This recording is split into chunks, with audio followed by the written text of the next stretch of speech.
Diagnostic drops for Horner syndrome. First neuron, second neuron, third neuron, synaptic cleft, and these are the two preganglionic neurons, and this is the postganglionic neuron. Cocaine, firstly. What happens with cocaine? In the non-Horner, you get the dilation. If you have Horner of any kind, you don't get dilation. Why? Because it's a noradrenaline reuptake inhibitor.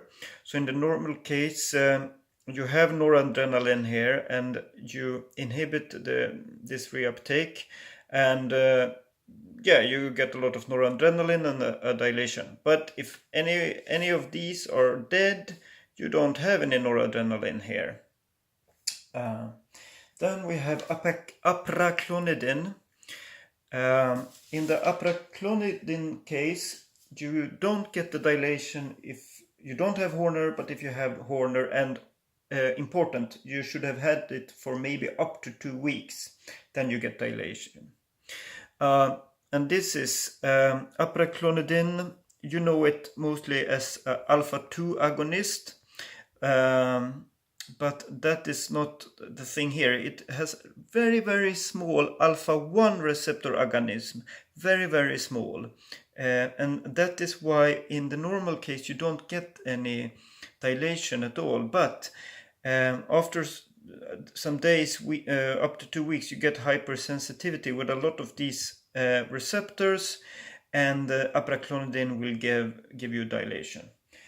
Now, the leveling drops to separate preganglionic, any of these nerves, from postganglionic. First, adrenaline or phenylephrine test work in the exact same way. You need very, very, very, very, very, very diluted adrenaline or phenylephrine. So diluted so that in the normal case, it's so diluted it doesn't give any response here.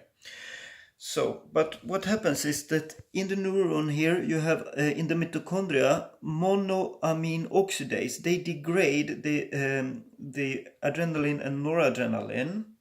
So if you have a postganglionic injury here, then you don't have that. And then in the end, this very diluted noradrenaline or phenylephrine will actually give a response. So here you give... if this one is taken away, you get a dilation, but not in the other cases. And then lastly, we have hydroxyamphetamine and Pholedrine. They work in the same way. They release noradrenaline from sympathetic neurons. So if this one is killed, then you don't get dilation. But if any of these are killed, you get dilation because this one is still here and can release noradrenaline. Yep.